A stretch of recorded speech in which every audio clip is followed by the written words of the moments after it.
compartir. Entonces, bueno, pero está bastante bien. Ben, boa tarde. Bona tarde. A Resaldeón. Comezamos a sesión de tarde coa mesa redonda que está anunciada no programa sobre literatura de tradición oral. Evidentemente, tendo en conta o número de persoas que estamos na mesa, pois non vos imos solucionar grandes problemas. Non sei se viñades con algunha expectativa especial, pero, bueno, non vai dar tempo. En todo caso, a literatura de tradición oral, poderíamos dicir tantas cousas así a modo de introducción, pero todos eles son especialistas, ou investigadores, ou narradores orais, ou repentistas. Bueno, hai un pouquiño de todo nesta mesa. E, en todo caso, dicir que o que chamamos literatura de tradición oral ou literatura oral, ou ás veces tamén literatura popular ou tradicional, en realidade deberamos distinguir todos eses calificativos e poñerlle a cada un o seu matiz, que son importantes.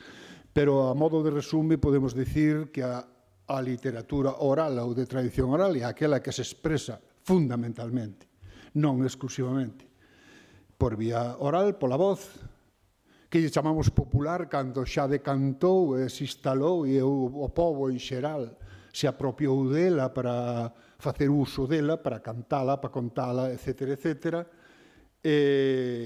e tradicional cando xa está instalada nunha cadea de transmisión, preferentemente oral, non exclusivamente oral, e que a fai permanecer no tempo ata que se esquece, que como todo nesta vida, todo nace, todo morre, e a literatura oral tamén non é un obxecto arqueolóxico, nin é un material atopado nun xacemento, senón que permanece na vía de transmisión oral mentres é útil á sociedade que a usa e que a transmite.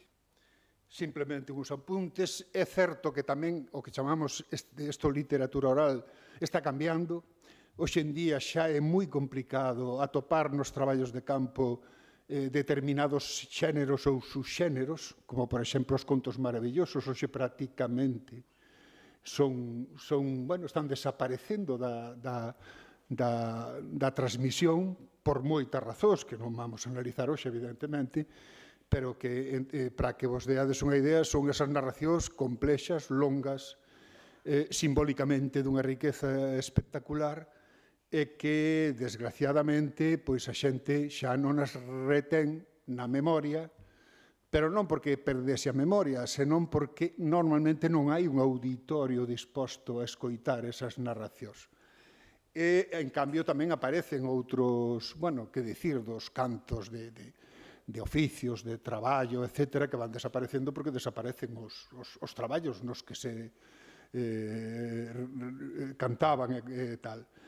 Pero sí aparecen outros xéneros, outras formas de oralidade, outras formas literarias de oralidade, e aquí seguramente sairá por los perfis das persoas que están aquí, pois un pouco algunha mención ao que é o repentismo, ou a improvisación. Hai versolaris, hai investigadores, hai regueifeiras, hai un pouquiño de todo, así que serán eles quen comenten o que consideren oportuno sobre esas cuestións. Comezamos xa unha presentación rápida das persoas que me acompañan. Vou empezar pola esquina de todo non, pola segunda, por Oiana Arana, que é graduada en Antropoloxía Social pola Universidade do País Vasco, e que di no seu currículum que xa desde moi nena, desde os 9 anos, entrou en contacto co versolarismo, é dicir, coa poesía oral improvisada en euskera, e logo, a partir de aí, xa na adolescencia e na idade adulta, pois, en fin, continuou exercendo, ademais, esa función social, e non só social, senón que tamén é autora de libros de creación como pode ser Portuá do ano 2020 ou La Zunat Zaletan do ano 2021. Por tanto, Versolari é como, a ver se temos ocasión de que eu comente na parte final, investigadora e, en definitiva, preocupada por lo que é actualizar esa tradición vinculada pode ser co feminismo e outras alternativas que non paro a comentar pola razón do tempo e de que non nos estendamos demasiado. Ao seu lado, a súa esquerda, está Amaia Elizagoyen, que tamén debe vir do mesmo lado, sospeito polo nome e polo apelido, de Navarra en concreto, naciche e vives, perdón, en Navarra, é graduada en Educación Infantil e Primaria pola Universidade de Euskal Herria e tamén, desde moi nova, desde a infancia, tamén estivo relacionada co versolarismo e coa narración oral. É autora dun álbum de 13 contos que se chama, bueno, aquí teño un pequeno libro corrixesme ti se é necesario, non sei se se refire a Amaiur, un libro publicado no ano 2022, ou se é un libro previo do ano 2021, non? Caminos e cuentos, pos aquí. Ben. O álbum ilustrado Amaiur e apunto, aí está outro álbum que, bueno, non sei se está publicado xa. Entón, deixámolo, que é malo falar de obra que ainda non circula. E por aquí, despois de Alba María, está Joan Borja, valenciano, de Altea. En fin, se vos leo todo o que nos pon aquí de cargos que exerceu, etcétera, etcétera, pois sí que botamos un cacho da tarde, non? En todo caso, é mestre, especialidade de Ciencias, licenciado en Filosofía e Letras e doutor en Filoloxía Catalana, non? Foi moitas cousas, vicedecano da Facultade de Educación, varios anos, director da sede universitaria da Marina outros cuantos anos posteriores, estamos falando desde principios dos anos 2000 e por aí, e autor de un montón de libros, máis de 40, e de un montón de artigos de investigación e divulgación, dos que os primeiros foron alá polo ano 1996, els aforismes de Joan Fuster, no ano 96, e Comunicar la ciencia en 1996, e os máis recentes, por só citar 3 ou 4, nada máis, Carmelina Sánchez Cutillas, Memoria e versos do ano 2022, e a Benimantel, Conversa en Joan Ponsoda, que é do ano 2023. Obtivo varios premios tamén, entre eles o Bernat Capó de Difusión da Cultura Popular no ano 2004, e máis recentemente a medalla de prata da Universidade de Alacante no 2021 e o premio Miguel Hernández a Promoción e Difusión da Cultura Popular da Deputación de Alacante tamén no ano 2021. Actualmente é profesor e investigador nesta universidade, na de Alacante. Alba María, que eu pensei que era galega, e resulta que naceu en Canarias. Bueno, foi un accidente, tampouco pasa nada. Pero, bueno, eu non sabía, fíxome gracia, digo, carai, canto tempo nos levan ganando esta muller. É que ben fala xa non sei se é acento canario ou se é galego, non sei, bueno, é igual. Eu creo que a coñecedes os galegos todos, e aos que non sodes daqui, pois dicirvos que é cantora, improvisadora oral, docente de lingua e literatura neste momento tamén, profesionalmente, pasou pola Central Folk formarse como traballadora, como formadora tamén, a súa vez, dentro deste centro de estudos de referencia en Galicia, en especial para a música popular tradicional, pero en xeral para a cultura popular, non? A ver se despois temos tempo de facerlle unha preguntiña que ten que ver con todo o seu percorrido, que é moi variado. Rita Sineiro, que é a que non vos presentei, xa está, está aquí, que é de Porto, naceu en Porto, vive en Porto, é escritora mediadora de leitura e formadora na área de animación, a leitora e literatura para a infancia e xuventude, é licenciada tamén en estudos portugueses e lusófonos e posgraduada en estudos literarios, culturais e interartes pola Facultade de Letras da Universidade do Porto. É autora do libro Pedro Cántigas de Inés, inspirado precisamente nunha lenda portuguesa, do álbum Filas de Soños, que foi traducido a non sei cantas linguas, a 5, a 6, non sei, a moitas, polo mundo adiante, e recibiu o Premio Libretter e Premio Antonio Torrado por ese libro. Non me estendo máis nas presentacións. Eles e elas recibiron un brevísimo cuestionario previo a esta reunión, a esta xustanza, e eu o que lles propoñía a todos, como primeira intervención, e a partir de aquí a orde de intervención é o de menos, pode ser según vos que iredes, ou senón vamos, Oiana, Maia, Joan, Alba, tal como vos presentei, vai. Rita, e a primeira pregunta que a tiña anotada, e que seguro que agora non aparece, sempre pasa igual.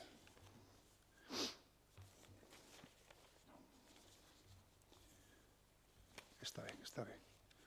A vida. A que non trouxe un papel?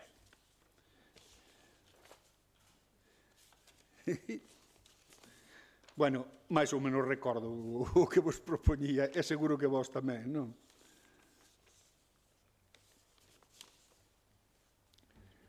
Propoñíalles que fixesen como intervención inicial, propoñíalles que non durasen máis de 5 minutos, agora vou vos pedir 4. Unha reflexión persoal sobre a influencia que tivo en cada un de vós, viñemos chamando literatura de tradición oral, e en xeral da lingua oral, non? Na vosa obra de creación, posto que todos tedes tamén obra, chamémoslle literaria de creación, á marxe das vosas actividades en relación coa oralidade, pois esa influencia que vos podedes reflexionar brevemente sobre esa parte. Ata que punto a vosa obra de creación depende ou ten influencia da literatura de tradición oral. Oiana, entonces. Bueno, hola, buenas tardes. Sintiéndolo mucho, pero vamos a tener que hablar en castellano, que creo que no es lo más cómodo para ninguno de los que estamos aquí, pero así va a ser. Entonces, sintiéndolo mucho, ni Amaya ni yo vamos a poder comunicarnos con la mejor soltura que podríamos, pero lo vamos a intentar, lo haremos estupendamente, porque también sabemos hacer esto. Me gustaría hacer primero como, bueno, decir una cosa al principio, que es como que no quiero ni romantizar ni idealizar nada de lo que voy a decir, pero que soy muy romántica, entonces puede que se me vaya un poquito. Pero tener en cuenta que he dicho esto antes de empezar, ¿vale?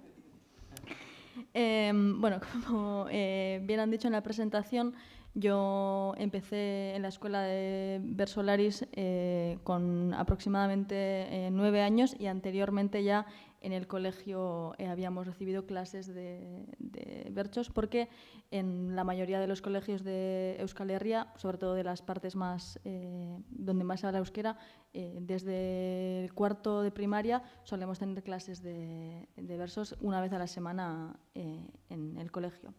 Entonces yo después empecé en la escuela de versos, como cualquier niño puede empezar en cualquier otro tipo de extraescolar, Y allí lo que nos enseñaron primeramente era la técnica, ¿no? Aprendíamos cómo se creaban los versos, cómo había que hacerlos, pero también jugábamos mucho, nos contaban cuentos, nos contaban historias. Entonces, para nosotros era como un espacio de juego más que nada, y trabajábamos diferentes tipos de oralidad, diferentes tipos de canciones. Bueno, era como un espacio de juego para nosotros.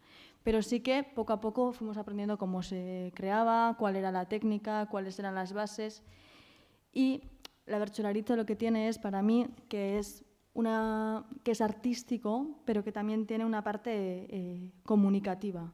Esto es, bueno, como los restos de artes, ¿no? Pero lo que hacemos es, nos ponen un tema social, una cosa que está pasando en las calles, y tenemos que cantar sobre eso. Entonces, es muy importante saber lo que quieres decir y tener una ideología bastante trabajada para poder decir exactamente lo que quieres decir, porque si estamos improvisando, pues la urgencia, la improvisación nos pide que estemos totalmente trabajadas para poder decir exactamente lo que queremos decir, porque si no, soltamos bastantes barbaridades. Y eso es lo que pasa cuando empezamos con 9 años, que empezamos a decir cualquier cosa porque no sabemos lo que queremos decir, ¿no? Entonces, para mí sí que ha sido la oralidad una escuela para crear mi propia ideología en la vida. Y yo siempre he dicho que para mí la bertsolaritza ha sido un espacio social donde he compartido muchísimas cosas con muchísima gente diferente, y es ahí donde me hice feminista, donde aprendí que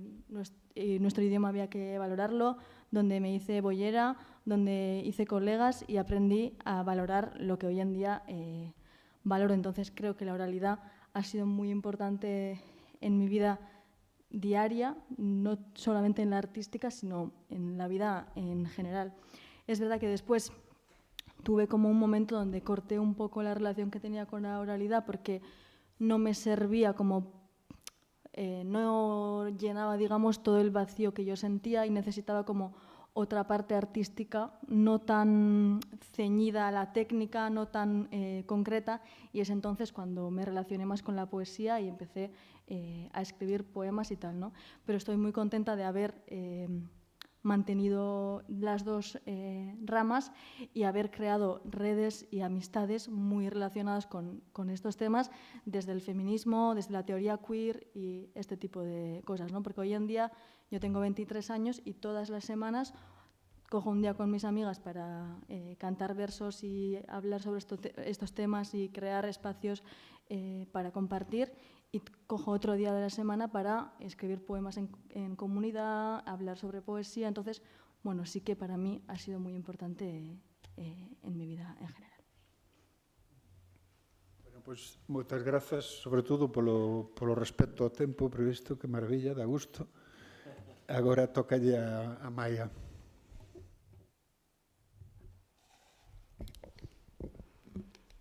Bueno, Arratsalde-on, buenas tardes y buena tarde a todas. Lo mismo, no me voy a repetir en lo que ha dicho hoy Ana, pero sí, pues comunicaros que no es nuestro idioma materno, y entonces pues para nosotras es un tanto difícil comunicarnos con la garantía de decir todo lo que nos gustaría expresar en esta breve interacción, ¿no?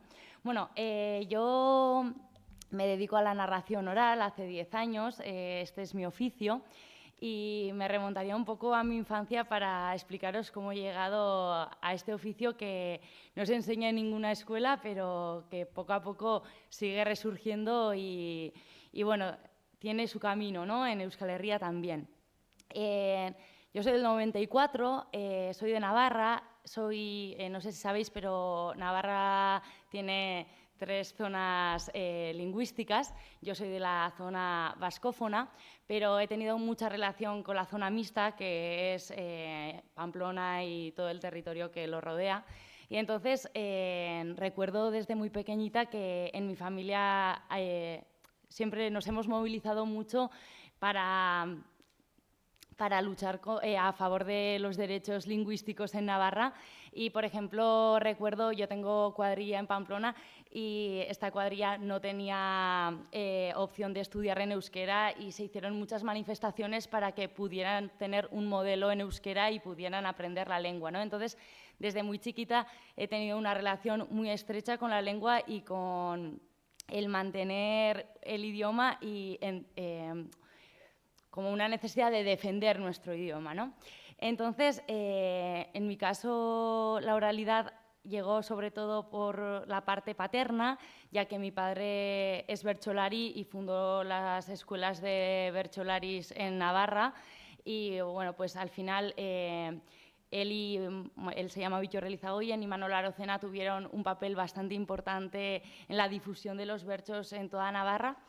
Y aparte de eso, bueno, pues vengo de un caserío de parte paterna en el que teníamos 9 tíos y tías y todos los domingos pues teníamos la costumbre de ir a visitar a los abuelos y a los tíos y teníamos mucha costumbre de contar historias, de compartir leyendas y también diría que en nuestro caserío jugábamos mucho, nuestra abuela sobre todo nos incitaba mucho a jugar con la fantasía, ¿no? Por ejemplo, hay unos seres mitológicos que se llaman galtzagorris, que son como enanitos, y mi abuela nos decía muy seriamente y con mucha autoridad que muchas veces había visto correr esos pequeños individuos por los prados que nos rodeaban, ¿no? O que había estado hablando con Basajaun, que es otro de los seres mitológicos, ¿no? Entonces hemos vivido en un mundo donde la fantasía y la realidad, bueno, pues se entrelazaban y se aportaban mucho.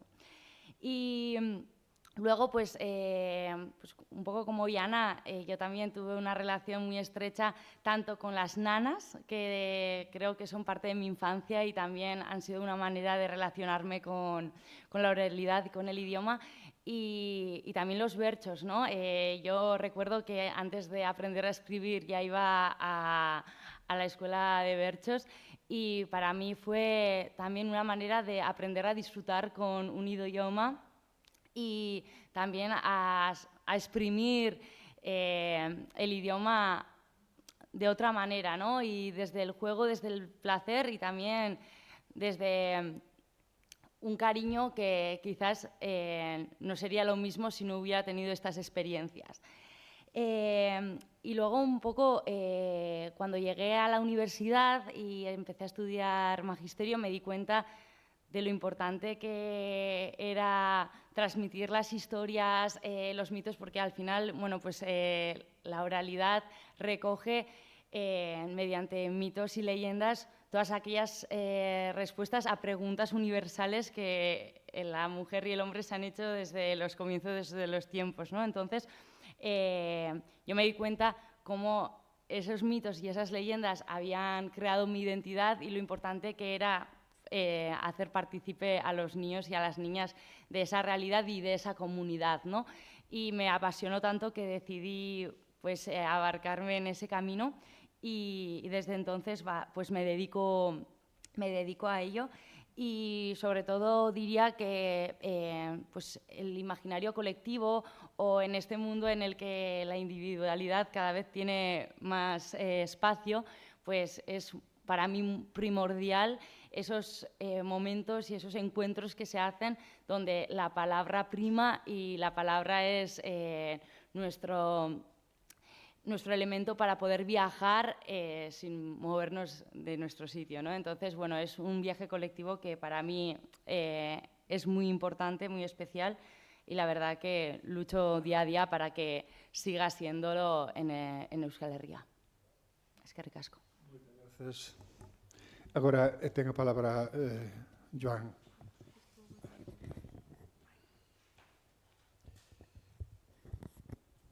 Molt bé, bon dia i salut. I la primera i principal és donar les gràcies. Gràcies per la presentació i sobretot gràcies per l'oportunitat de viure aquests dies galeusca en una ciutat com Santiago. Això és un regal que no sé si mai podré agrair suficientment a l'Associació d'Escriptors en Llengua Catalana.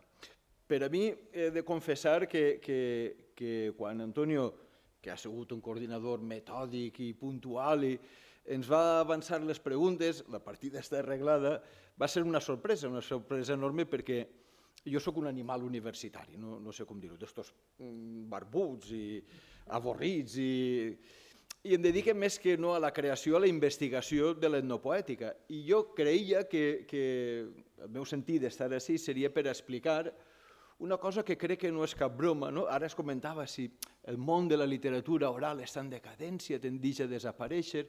Això és com l'energia i la matèria, que no es creen ni destrueixen, sinó que es transformen i s'adapten a les societats, que són també canviants. Al matí parlàvem del canvi de paradigma, però això no és el tema. El tema és que, molt curiosament, m'atreviria a dir que en l'àmbit de la filologia catalana, una de les branques del coneixement i de la investigació més revolucionaris que s'han produït en els últims 4 o 5 lustres ha estat precisament el de l'àmbit de l'etnopoètica, que tenia una pobríssima tradició en la filologia catalana i que ara és una de les branques estrella, amb la publicació d'una història de la literatura popular catalana, traduïda a l'anglès, en Amsterdam i Filadèlfia, en John Benjamins. No sé, diria que està passant alguna cosa i és curiós que això passi. Jo pensava que la pel·lícula a mi anava d'això, però Antonio em pregunta, parla de l'obra de creació. I jo dic, arrea, perquè jo he de confessar, i que mal publicista soc de mi mateix, que jo com a creador sempre m'he sentit un intrus que juga fora del terreny de confort. I en canvi, l'ego del professor universitari barbut i avorrit sempre ha intentat, vaig per la 7ª edició de no, però això no es diu en la universitat, no? Bé, i mira si som el publicista que no solament confessaré que el meu vessant de creació com a novel·lista ha estat terriblement condicionat per un fet que un ha d'assumir, i és que no tinc una imaginació potable. Jo soc un home absolutament eixut a l'hora de crear mons, fantasies, novel·les, trames, i és un dèficit, mira, jo què sé, qui és lleig o és guapo, jo tinc una molt pobra fantasia, però sóc un plagiari molt deficient. I la fantasia que jo no he tingut l'he robada impunement, no està allà la jurista, no? Però l'he robada a algú que no tenia copyrights enregistrats. Jo ara, jure que l'exercici no l'havia fet mai, però els meus llibres que més edicions han tingut, ara podria aprofitar per a fer publicitat, Paura ho fugirem, Valor Maria, La Joanaina, La cara del moro, Color de les quimeres, Llegendes del sud, Rutes de llegendes, Quadern de Viterna. Són tots llibres, m'he espantat jo ara a l'hora de fer la prova, que descansen sobre el patrimoni etnopoètic valencià. He jugat sempre, inconscientment, a crear històries, plagiant-les de qui ha tingut històricament una eficiència contrastada a l'hora de seduir, que al final la literatura no deixa de ser un joc de seduccions. I en aquest sentit, dir que, en fi, mira si ha sigut decisiu, que tot el que he fet de creació narrativa, novel·lística, descansa sobre la base d'un patrimoni, entre altres coses perquè hi ha una estratègia de... Jo crec que és crucial per a un país recuperar o reconciliar-se amb el seu propi patrimoni fantàstic. M'agrada molt dir que l'ànima de les persones, com la dels pobles, és feta de paraules. Això per a un filòleg és una carta de presentació, de dir, no estudiareu, xicons, en la universitat, res tan interessant com la filologia, perquè la vostra ànima, com la dels pobles, és feta de paraules. I això m'agradaria ara parlar de Wittgenstein, de Joan Fuster, que diu que no sols la riquesa de pensament d'una persona, sinó també la seva complexitat de matisos sentimentals, depèn del lèxic que domina i dels seus recursos sintàctics. Pensem i sentim en la mesura que ens ho permet la nostra llengua. Crec que les companyes basques ho han evidenciat, que això funciona així, i els que estem així crec que compartim aquells principis. Mentida podrida. Tota la vida he explicat això, però ara que comença a ser un adolescent en la vellia, corregisc el meu discurs. No és veritat. L'ànima de les persones, com la dels pobles, és feta de paraules i de fantasies. Som allò que som capaços no solament de comunicar, sinó de concebre, conceptualitzar i interpretar amb la força de les paraules, sí, d'acord, però som també allò que som capaços de somiar, individualment i col·lectivament. Res no defineix millor un poble ni li dota d'una identitat, crec que han sigut molt boniques les intervencions anteriors, com el seu patrimoni etnopoètic, com allò que ha sigut capaç d'imaginar. Per què? Perquè fantasiegem a propòsit de les nostres pors, les nostres vicissituds, les nostres circumstàncies, les nostres ambicions, les nostres il·lusions, les nostres esperances. I no solament són fets de paraules, sinó de l'art de les paraules, que és la literatura, essencialment també pels camins de l'oralitat. Estudiar com és l'imaginari fantàstic d'un poble és estudiar què dimonis és aquell poble. I això és una aventura fantàstica quan ho apliques al teu mateix poble i a la teva pròpia identitat en un context que compartim Galeusca, diria, on els criminals, fills de mares criminals, els assassins de les paraules, m'estic referint al franquisme i la tentativa de lingüicidi sistemàtic de totes les llengües que no són el castellà, però no solament. Els decrets de nova planta, a 500 anys d'història de la península, no és casualitat que els assassins de paraules van coincidir amb els assassins de les fantasies. I crec que és un món que és atractiu. Per a mi soc un friqui d'això, ja ho estic demostrant. Bé, acaba de contestar, m'emborratxa i al final no em podràs felicitar per atendre'm, però sí que volia dir que bé, la pregunta tenia trampa, perquè si l'has reformulada en la seva literalitat, i diu, i de la importància de la literatura oral i de la llengua oral en general. Una altra cosa que m'he revisat és que, no sé si he comptat 7 o 8 llibres meus, són llibres de converses. Soc un friqui d'això. Fer converses, a banda que he fet entrevistes per a premsa amb Lluís Llach, en tutti quanti, tinc llibres sencers sobre genètica, sobre l'alquímia de la vida. Es diu aquest llibre, jo tinc ni idea de genètica, però va ser una conversa en profunditat de tot un llibre amb Xavier Vendrell, que és un genetista impressionant, o amb el fill d'Henri Valor. La llengua oral és la mare de tot, després si de cas entrarem en això. Però acabe, perquè sé que d'acabar m'agradaria entretenir-me sobre com d'important és que en un llibre literari que no necessàriament sigui una novel·la, el lector senta la veu dels personatges i cobren viva, que és un dels elogis més bonics per a un llibre de converses. Tio, és que estava sentint la veu del fill d'Henri Valor o la veu de... Perdó per l'autobombo, això ha quedat fatal, però el que intentaré arreglar-ho amb l'última i acabe ara sí de les reflexions que volia compartir. A mi el més m'ha condicionat probablement, a pesar de tot el que he explicat, la literatura de transmissió oral, el patrimoni etnopoètic, possiblement és en el vessant que reivindica més. Jo, pobre de mi, doncs, perdó, em considero assagista i la major part dels meus llibres són assaig. La meva dèria és examinar el món en què visc, intentar explicar-lo i reflexionar-lo i criticar-lo. I ningú no s'ho creuria.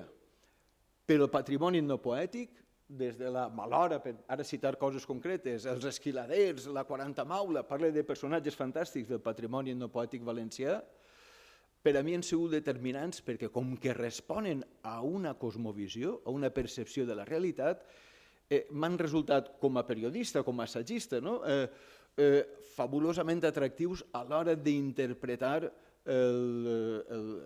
per què el món és com és, i perquè els valencians, per exemple, hem perdut el sistema financer i se'ns han acabat les caixes d'estalvi. D'això no se'n parla, pot ser prou, però el País Valencià era un país que tenia unes caixes d'estalvi, la CAM, i Bancaixa i el Banc de València, que han desaparegut. Ara vols fer un crèdit, has d'anar a Madrid. Que casualitat. Amb uns fons que han vingut Bueno, això jo crec que és interessant per a un assagista. Doncs això s'explica amb la figura dels esquiladers, que són uns personatges fantàstics que havien desaparegut, que només hem recuperat a partir de documentacions rocambolesques, un treball d'arxiu, i que tenen una història espectacular per explicar per què els valencians ens hem quedat sense caixes d'estalvis. Però com que el que m'he quedat sense temps soc jo, no ho expliqué ara, i si després hi ha ocasió i a algú li interessa, vos conté la història dels esquiladers. Mentrestant, passe paraula. Pois agora Alba María, na vosa obra de creación, Joan, eu tamén incluo o ensaio, Ben, porque eu tamén tiña esa dúbida. Antes de nada, quero comezar dicindo que son regueifeira, pero tamén me poderíades chamar brindeira, tamén me poderíades chamar loiadora ou me poderíades chamar improvisadora oral. A razón pola que me chama de regueifeira é porque a regueifa é o xénero de improvisación oral de Galicia que tivo máis persistencia e que conseguiu algo que fixo que a improvisación oral, algo que fai que a literatura oral algo que fai que a literatura oral permaneza, que é que pasou de rito a espectáculo, é dicir, que se transformou. O primeiro é iso. O segundo é que quero dar a coñecer os outros dous xéneros, o brindo é o xénero de improvisación oral dos Ancares e do Courel, das provincias esquecidas, entón é importante que se coñeza tamén, e a loia xa se dá nesa parte leonesa, en Balboa, Balouta, etc. Quero dicir isto porque apenas se fala deles e moitas veces se presenta as persoas que improvisamos como regueifeiras, non? E cultivamos outros xéneros, non? O segundo que quero dicir é que a miña obra que permanece só está reflectida en dous produtos permanentes, é dicir, produtos escritos. O primeiro é un disco que fixen con 19 anos de 8 cancións, con música e letra miñas, baseados na música popular, pero non na música popular tal e como entendemos unha música tradicional creada no rural, senón un concepto moito máis extenso, dunha música popularizada. Deixamos aí iso, e o segundo, a seguinte obra que teño é un ensaio sobre a historia da improvisación oral, en concreto sobre a historia da regueifa en Bergantiños, a través das figuras de dous homes, Celestrino de Leduzo e Calviño de Tallo. Esas dúas figuras, a través das figuras, pois trato toda a historia, non, da regueifa como rito e o paso dese rito de reparto do pan a espectáculo. Que acontece? Que realmente todo isto, a miña obra, e a miña obra que considero máis importante, deixa de existir no momento en que se produce, porque eu son improvisadora oral. E aquí onde empezamos co concepto de autoría e con aquilo que significa facer literatura oral, e escribir algo que se pareza á literatura oral. Que non vos enganen, a literatura oral ten autoría. Houve unha persoa que improvisou unha copla que despois alguén lle gustou e volveu repetir, e repetir, e repetir, cambiando X partes ata converterse en outra cousa. Un exemplo que poño sempre é o de Leonarda de Tallo, tamén quero dar o seu nome, porque apenas se dan nomes de mulleres improvisadoras ata que chegamos á última década do século XX. De feito, a miña xeración é a primeira xeración de mulleres que cotizaron para a Seguridade Social por improvisar, e isto é algo moi importante, cotizade sempre. Entón, unha copla que poño sempre de exemplo é a de Leonarda de Tallo, unha muller que viviu no século XIX, improvisadora, regueifeira, taberneira, etc., cuxas coplas quedaron na memoria colectiva. E hai unha copla que delimita moi ben o que significa autoría na tradición oral, que é a seguinte: se queres saber quen son, non lle preguntes a outro, son da parroquia de Tallo, e ata aí non hai problema. E aquí é onde Leonarda rompe con todo, con todas esas ideas que temos, e di: Leonarda Fuentes Couto. Toma anonimidade, non? Toma mi nombre e os meus apelidos, se tes dúbidas de quen fixo esta copla. Entón, o que quero dicir é que a maior parte da produción oral e da nosa obra, a obra das persoas que facemos creación oral, sempre se acaba movendo entre un mundo literario que non acaba de comprendela e un mundo oral que non acaba tampouco de introducirse adecuadamente, que acaba poñéndolle demasiados marcos, non? De alguna forma tamén, porque nós non creamos, non collemos e votamos aquilo que recibimos, senón que tamén recreamos e creamos as improvisadoras, non somos cantareiras, somos regueifeiras, somos improvisadoras, somos brindeiras, somos loiadoras. Por iso, simplemente quero acabar dicindo que a mellor e a maior obra que ten a literatura galega sempre será efémera. Grazas. Moitas grazas, Alba. Ahora tocalle a Rita. Adiante, adiante. Non sei se xa está apagado, non? Bem, boa tarde a todos. Foi-me pedido que falasse em português e eu agradeço desde logo esse carinho e esse cuidado. Às vezes até em Portugal temos de falar em inglês, portanto poder falar em português na Galiza é uma alegria e uma honra e por isso vou tentar falar muito devagar. Não adormeçam, por favor. Não. Bem, para escrever é preciso estar vivo. E se eu estou viva, e aqui não é romantismo, é muito prático, posso dizer que devo à tradição oral. Porque quando era bebé era terrível para comer, era mesmo um problema. E a minha mãe percebeu que com histórias funcionava. E como o que tinha ali à mão para contar de cor, de viva voz, eram as lendas e as histórias que a sua avó também lhe tinha contado, pois era isso que a minha mãe me contava também. E como era uma bebé, a minha mãe achava que eu não entendia, que não tomava sentido aquilo que estava a ouvir, e portanto contava-me histórias como, só para vocês terem uma ideia, como lendas do género, como o Viriato tinha sido morto à traição com umas facadas pelos romanos, a uma bebé. Ou então, a minha preferida, como uma senhora um dia se tinha esquecido de comprar um fígado para dar de comer ao marido e assustada, porque o marido não era lá muito simpático, foi tirar um ao cemitério. E a minha mãe contava-me esta história a uma bebé pequenina. E também, claro, uma das minhas preferidas, por isso é que escrevi um livro sobre isso, Os Amores Trágicos de Pedro e a nossa galega preferida, Dona Inês de Castro.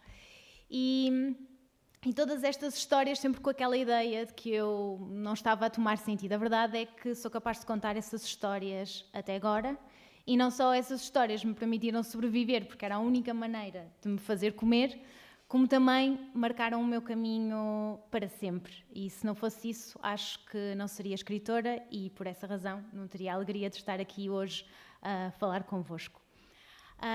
As minhas primeiras memórias também de pré-leitora e depois de leitora estão ligadas às lendas que devorava, portuguesas, espanholas também, da Galiza.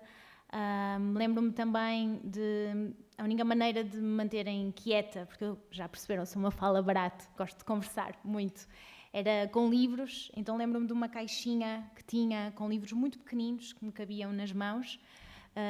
Chamava-se Tesouros de Contos de Fada, portanto eram sobretudo contos maravilhosos e outros assim maiores também, há 3 que não dava para levar de casa, mas lembro-me que estes livros são a minha primeira memória de contacto com o livro e este contacto com o livro faz-se ainda numa ligação ao conto maravilhoso, às fábulas, às lendas, portanto começou aí o meu amor também pela literatura e foi a literatura que estudei, onde tive a alegria de encontrar as versões originais, as muitas versões originais dos contos que tinha lido em criança. E tal, Calvino diz uma coisa, eu vou citar agora de cor, mas diz que os clássicos são textos que nunca acabam de dizer aquilo que têm para dizer. Pois, eu acho que se os clássicos são assim, foram aprender à literatura de tradição oral. Porque se há literatura que nunca acaba de dizer aquilo que quer dizer, nas suas muitas variantes e versões, é a literatura oral. E para mim foi um fascínio depois voltar a estes textos na universidade e foi por aqui que fui seguindo. Primeiro tentando perceber mais como é que funcionava este mundo da narração oral e depois de regresso à literatura, agora para me especializar em literatura para a infância e para a literatura, e é nesse lugar que me posiciono hoje, como escritora de literatura para a infância e juventude, mas com este laço muito forte à literatura de tradição, à literatura de tradição oral. E no meu trabalho nas escolas, eu tenho a alegria de percorrer o país de uma ponta a outra, o país, o continente e as ilhas, Portugal, escolas públicas, a partilhar literatura, livros, fui-me apercebendo que essa herança, para mim, tão preciosa, de ter a memória de quem me contava histórias, havia muitas crianças que nunca tinham experimentado essa alegria. Nunca tinham tido ninguém a contar-lhes uma história de viva voz. E o meu percurso como escritora começou por aqui, por uma tentativa de, ao escrever, em cada livro, tentar deixar essa marca como se estivesse a contar uma história. E é por isso que a oralidade é tão importante nos meus livros. Eu escrevo a falar, por isso é que só posso escrever em casa, porque senão era estranho ir para a biblioteca e estar a escrever, a falar alto. E escrevo na tentativa de que a criança que está a ler o meu livro, nas marcas da oralidade, no uso da primeira pessoa, na estrutura repetitiva, consiga, de alguma maneira, encontrar uma voz de alguém que, a partir desse livro, lhe conta uma história. Quando não é possível eu contar histórias a toda a hora a crianças pelo país fora. Mas, e dizer-vos que os meus livros começam por aqui. O primeiro livro, por exemplo, que escrevi, numa narrativa numa narrativa literária, junta todas as lendas da cidade onde eu cresci, que é Matosinhos, que uma das lendas está muito ligada, por exemplo, aqui a Santiago, que deu nome à cidade de Matosinhos. Mas o que mais precioso aprendi com a literatura de tradição oral é que a literatura, seja ela qual for, não é só a literatura de tradição oral, sim, tem alguém que escreve ou alguém que repete e, portanto, é autor, mas, sobretudo, é algo coletivo, algo que criamos todos juntos. E, portanto, para mim, quando escrevo, é sempre com essa imagem de que escrever é como se fosse uma concha que vou enchendo com aquilo que escuto, com as histórias que eu vi em criança, com o que ouço das crianças também. E o que transborda dessa concha é toda essa herança transformada por mim. E eu acho que é aqui também que... Como é que eu vou dizer isto de uma forma... para me fazer entender sem ser de uma forma muito complicada? Acho que é nesta ligação entre a escuta e a partilha de histórias que se mantém viva as nossas línguas e a herança que devemos continuar a transmitir às próximas gerações, para que nenhuma criança diga que cresceu sem ouvir alguém lhe contar uma história de viva voz. Nenhuma criança deveria crescer sem essa alegria. Obrigado. Como o tempo se escapa, pule. Non sei como dicía aquel home, o reloxo impaciéntase por salir desta situación, decía aquel. Pois algo así me pasa a min. Da segunda pregunta vou a reformular, aínda que no fondo é a mesma, entre outras razóns porque temos menos tempo para respondela.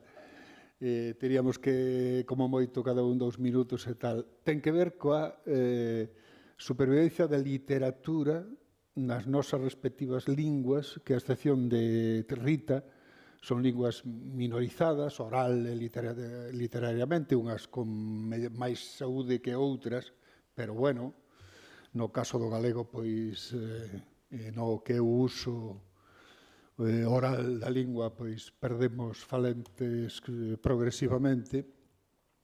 Entón, a pregunta simplificada é: credes que poderá existir no futuro unha literatura de creación, me refiro, poesía, narrativa, ensaio, etc.,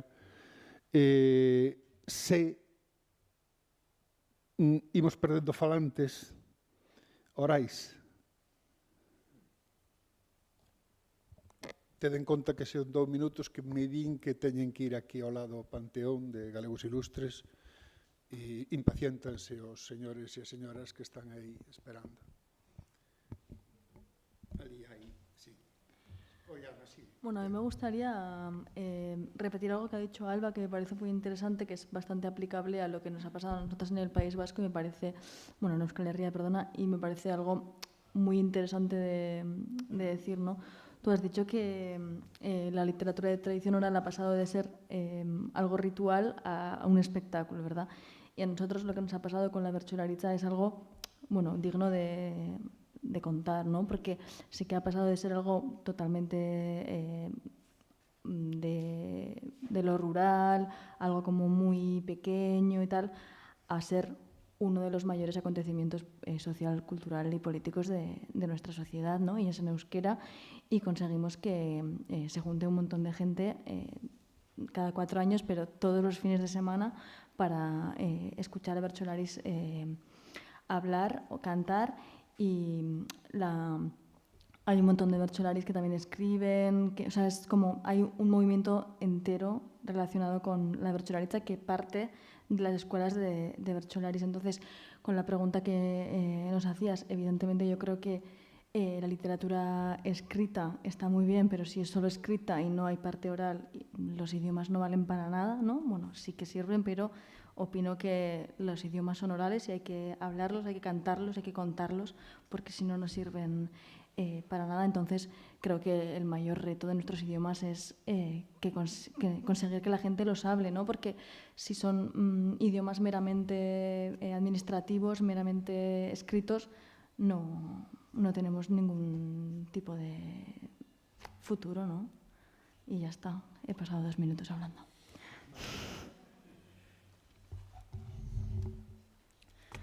Bueno, que sepáis que nosotras esto lo hemos hablado antes de llegar aquí. Y la reflexión, venimos con la reflexión un poco hecha, y yo creo, pienso igual que Ollana, en Euskal Herria, después de la transición, hubo como una oleada muy grande a favor de que los idiomas y el euskera saliera a la calle, y sobre todo a zonas más populadas o con más gente, como puede ser la ciudad, porque si le preguntas a mi padre, él lo tiene muy claro y dice que el euskera se mantuvo vivo por las zonas rurales, que era donde se hablaba el idioma, ¿no? Pero de repente hubo como un aprecio hacia la lengua y un entender que teníamos un tesoro entre manos y no era algo de campesinos y algo que había que desvalorizar, ¿no? Entonces, estamos bastante convencidas de que el apego es importantísimo para que la lengua siga viva y para que se hable en la calle, ¿no? Y, por ejemplo, tenemos los euskalkis, los dialectos, que nos dan una identidad, ¿no? Porque es algo muy interesante, al ser Euskal Herria un país tan pequeñito, ¿no? Pues de pueblo a pueblo ya los dialectos van cambiando, ¿no? Entonces, ya solo de escuchar a una persona puedes decir de dónde es exactamente, y esa persona se identifica con un pueblo, con una cultura muy pequeñita a la vez, pero muy rica al mismo tiempo, ¿no? Entonces, yo también no entiendo un idioma si solo está en los libros o en las administraciones, como puede ser el latín hoy en día, que en los colegios se enseña pero nadie lo habla, ¿no? Entonces hay que hacer mucho hincapié y hay que darle alas mediante la cultura, mediante el placer y sobre todo, repito, mediante el apego, y darnos cuenta de que tenemos, pues eso, un tesoro inmaterial que hay que conservarlo y que es colectivo y solo vivirá si lo compartimos, ¿no? Entonces creo que son valores bien interesantes para llevarlos a la sociedad. Gracias.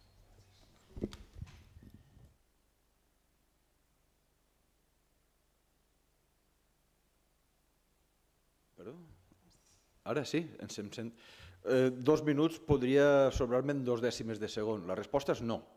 Sense oralitat no hi ha un futur per a cap de llengua. Ningú dels que estem així voldríem, doncs, comentant l'expressió d'Amaya, que el català o el gallec o el basc foren el llatí del segle XXII. No?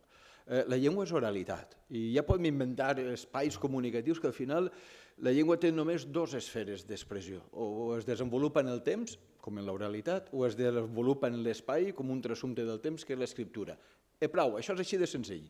Oralitat o escriptura, i l'escriptura és subsegüent a l'oralitat i es construeix sobre la base d'una convenció i una arbitrarietat que veu dels usos espontanis de l'oralitat. I com que des crec que he excedit el temps, jo en aquesta idea acabaria la meva intervenció d'ara. La llengua serà oralitat o no serà? De res serveix que una llengua com la que he après de mon pare i de ma mare i de ma abuela i de ma abuelo, una llengua que compartim prop de 15 milions de parlants, de res serveix que siga per allò de les llengües minoritàries. Una cosa és una llengua minoritària i una altra és una minoritzada. De res servirà que el català siga la llengua entre les 7.000 llengües aproximadament del món, que siga la llengua en el rànquing número 300 estaria bé? 200 seria una cosa guai? De 7.000. La número 100 estaria bé? Pregunteu-li a ChatGPT si no us fieu de mi. És la llengua 35 del planeta, en presència en internet. Això no serveix de res si el meu fill o la meva filla no em diuen pare, et vull. I a la mare li diem mare, i a l'arbre, arbre, i als amics i a les amigues, als companys i a les companyes, gràcies. Gràcies, és caricasco. 2 minuts 6 segons, perdó. Ben, pois, no meu caso, eu penso que estou de acordo coas compañeras e o compañeiro. Penso que no caso da lingua galega, en xeral no mundo, estamos asistindo a unha especie de revival da oralidade en algúns ámbitos.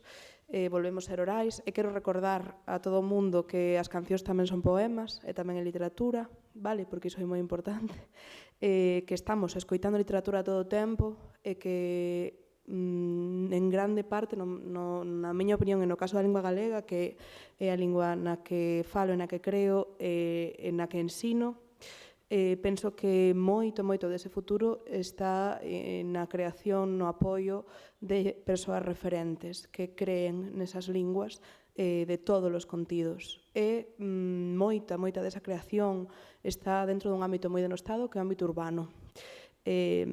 As cidades e as escolas nas cidades. E pode ser un pouco polémico, pero sí que penso que desde a cidade se pode revertir moito do desuso que se lle dá ao galego. No caso da regueifa, quedanme 40 segundos, a regueifa serviu moito para a revitalización da lingua galega a través de proxectos como Reguei Festa, no que participo, con centros de toda Galicia, e estou plenamente de acordo tamén en que cantando e experimentando prazer coa lingua é a única forma que temos de que consiga sobrevivir. Se unha lingua non nos serve para ser felices, é imposible que poida sobrevivir.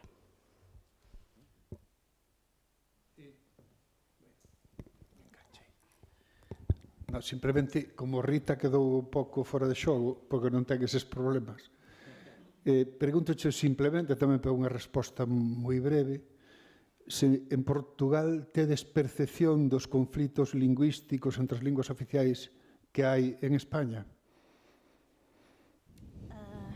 Infelizmente, sim, porque temos recebido nas nossas escolas, muitas crianças brasileiras e que se expressam no português do Brasil.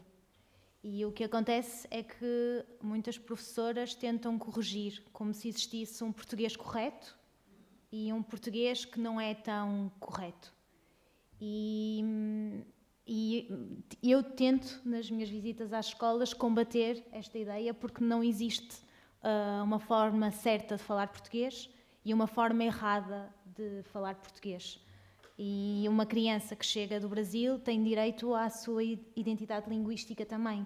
Tem direito a usar o vocabulário em que aprendeu a falar, tem direito a usar os pronomes na ordem que faz mais sentido para si, e nós não temos o direito de dizer que aquela criança não sabe falar português porque não fala o português europeu que nós consideramos ser, ou que alguns de nós consideramos ser, o português certo. E há neste momento sentimos algum problema relacionado com esta ideia de que devemos corrigir e eu espero que nos próximos tempos o Ministério da Educação dê formação aos professores para que entendam que o português tem muitas formas de existir e que não há uma forma certa e uma forma errada. Ben, pois pido-vos desculpas polo pouco tempo do que dispoñemos. Quen fixo o programa estaba apurado ese día, non tiña un tempiño, unha media horiña para concedernos que eu creo que realmente agora empezaríamos un debate interesante, abrindo xa portas que fostes tocando vos que ímos facer. Gracias, Óscar Ricarco, obrigado, grazas, Alba. O programa sigue, moitas grazas.